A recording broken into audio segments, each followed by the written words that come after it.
एक ओंकार सतनाम करता पुरख निर्भव निर्वैर अकाल मूरत अजूनी सैभं गुर प्रसाद। अंग 91। सलोक महला पहला। महला पहला मीन्स ये गुरु नानक देव जी की रचना है। कुबुद्ध डोमणी कुदैया कसायण पर निंदा घट चूड़ही मुट्ठी क्रोध चंडाल।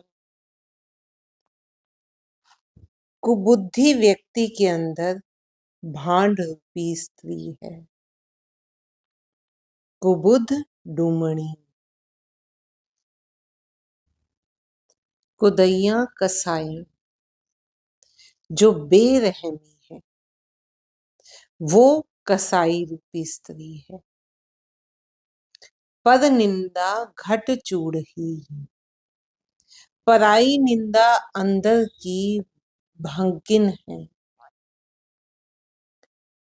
मुट्ठी क्रोध चंडाल और क्रोध चंडालन है जिसने व्यक्ति को ठग रखा है।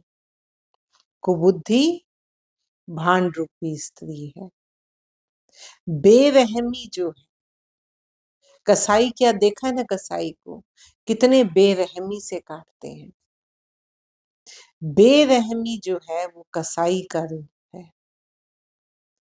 पराई निंदा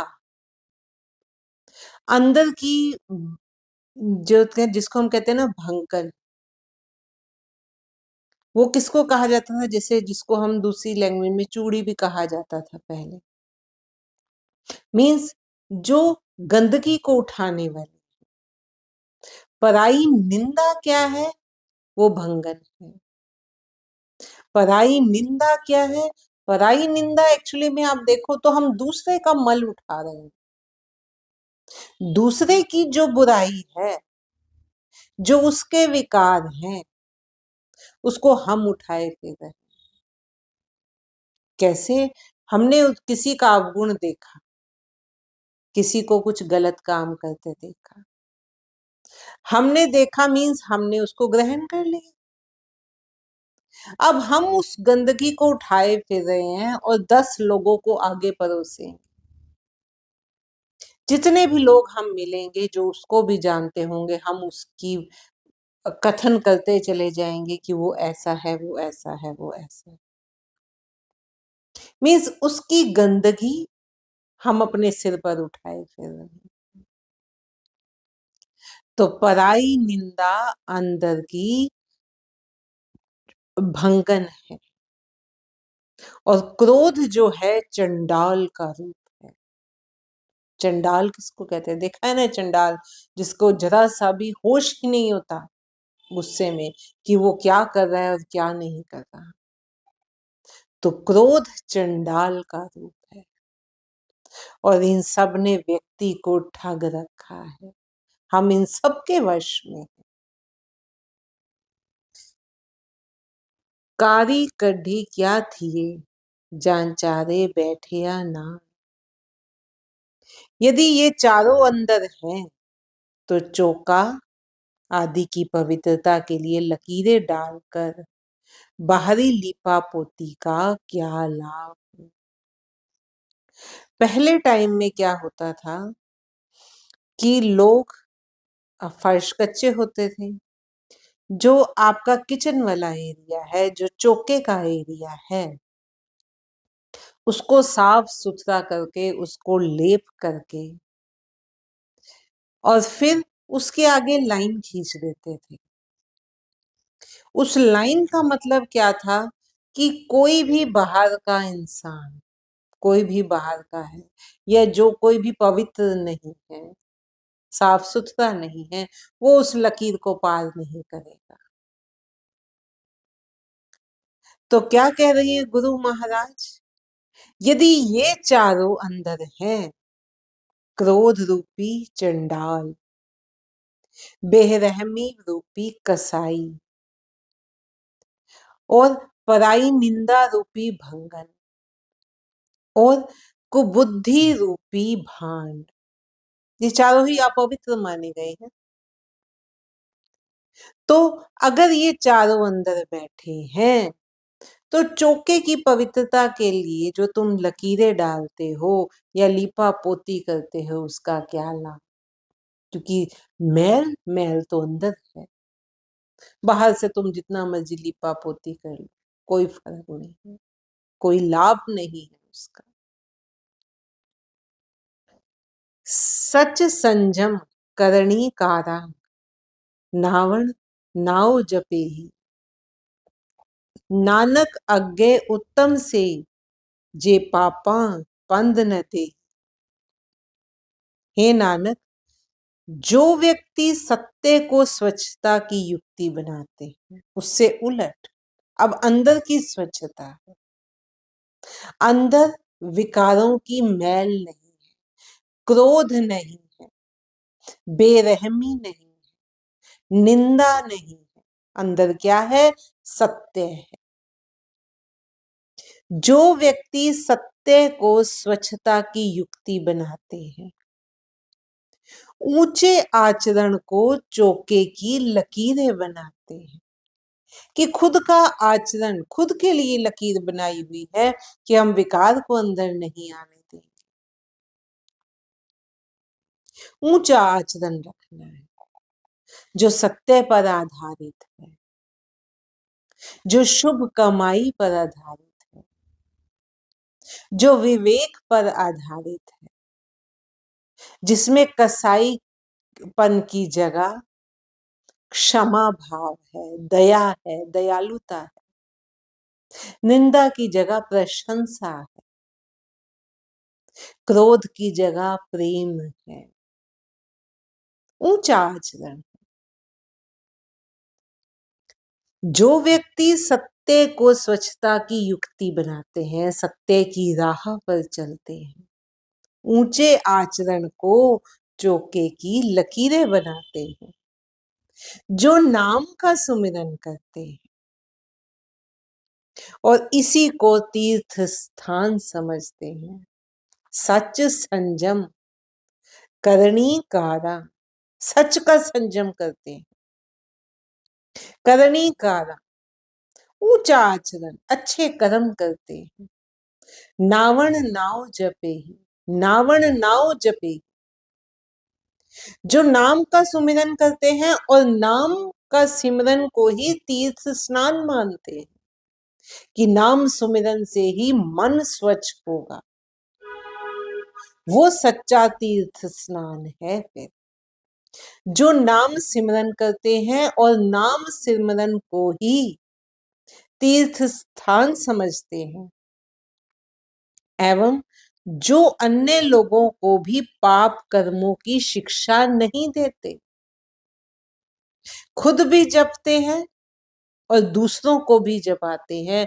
नानक अज्ञे उत्तम से जे पापा पंद न देही, जो पापों का रास्ता दूसरे को भी नहीं दिखाते, आप भी नहीं चलते पाप के रास्ते पर और दूसरे को भी वो रास्ता नहीं दिखाते, वे व्यक्ति ही प्रभु के समक्ष उत्तम गिने जाते हैं। महला पहला। क्या हंस क्या बगुला, जाको नदर करें, जिसकी ओर प्यार से वह प्रभु देख ले, उसका बगुला या हंस होना कोई अर्थ नहीं रखता। जिस पर प्रभु कृपा कर दे वो बगुला भी फिर हंस बन जाता है, क्योंकि ज्योतिष भावै नानका, कागो हंस करे। क्योंकि हे नानक, यदि प्रभु चाहे तो वह कौवे को भी हंस बना देता है। बगुला और हंस तो दोनों सफेद है, दिखने में एक जैसे, लेकिन अगर उसकी कृपा हो जाए ना तो कोई विकारों की गंदगी में पड़ा हुआ बिल्कुल कालक लिपटी हुई है उसके ऊपर, अगर प्रभु चाहे ना तो उसको भी हंस बना देता है, उसके भी विकार हटा देता है, उसको भी शुद्ध निर्मल कर देता है। हंस जो फिर नाम के मोती चुगता है। अगर प्रभु चाहे तो वो कौवे को भी हंस बना देता है, अर्थात निकृष्ट आचरण वाले को भी उज्जवल बुद्धि प्रदान कर देता है। जिसका आचरण निम्न है, विकारों वाला, उसको भी फिर वो उज्जवल बुद्धि प्रदान कर देता है। पौड़ी कीता लोड़िए कम सो हर पह आखिए।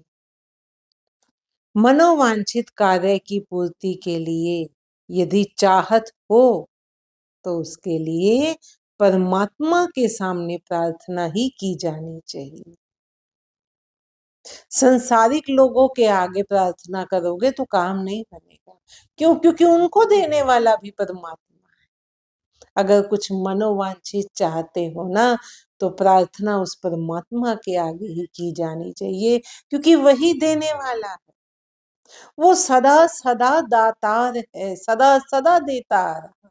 वो बिन मांगे भी देने वाला है। तो प्रार्थना करनी है तो उसके आगे की जानी चाहिए। कारज दे सवार सतगुरु सच साखी। सच्चे गुरु की सच्ची शिक्षा के माध्यम से वह प्रभु ही सारे कार्य को सवार देता है। गुरु सच्चा, फिर उसकी शिक्षा सच्ची। अगर उसकी सच्ची शिक्षा को अपनाओगे, अपने व्यवहार में लाओ, तो वह प्रभु ही कार्यों को सवार देता है। संता संग निधान अमृत चाखिए। संत पुरुषों की संगत में नाम का भंडार प्राप्त होता है, नाम की रास पूंजी प्राप्त होती है, जो इस जन्म में ही नहीं, जो इस जन्म के बाद आगे के रास्ते में भी खर्चे के रूप में काम आती है। और आध्यात्मिक जीवन देने वाला नाम जल चखा जाता है, अमृत, अमृत नाम जो अमर करने वाला है। अमर कैसे होगे? अमर वाली पोजीशन में कैसे पहुंचोगे? जब आत्मा का अध्ययन होगा। अध्यात्म, अध्ययन करना है किसका? आत्मा का। अध्यात्म का मतलब ही यही है। तो क्या कह रहे हैं गुरु महाराज? संत पुरुषों की संगत में नाम का भंडार प्राप्त होता है और आध्यात्मिक जीवन देने वाला नाम जल चखा जाता है, वो अमृत चखा जाता है। भय भंजन मेहरवान दासा की राखिए। यही कहना उपयुक्त है कि हे भय भंजन कृपालु प्रभु, भय का भंजन करने वाले कृपालु प्रभु, संसारिक भय का भंजन करने वाले प्रभु, दयालु प्रभु, कृपा करने वाले प्रभु, दास की लाज रख लो। नानक हर गुण गाए अलख प्रभ लाखिए। हे नानक, इस प्रकार परमात्मा का गुणगान करते हुए उस अदृश्य प्रभु के दर्शन हो सकते हैं, जिस तरह से ऊपर बताया गया है। सच के कर्म करके, सच की कमाई करके, क्षमा दया धारण करके, सच्चे गुरु की सच्ची शिक्षा को अपना कर, प्रभु का नाम सुमिरन करके, फिर उस प्रभु का गुणगान करते हुए उस अदृश्य प्रभु के दर्शन हो सकते हैं। नानक हर गुण गाए अलख प्रभ लाखिए।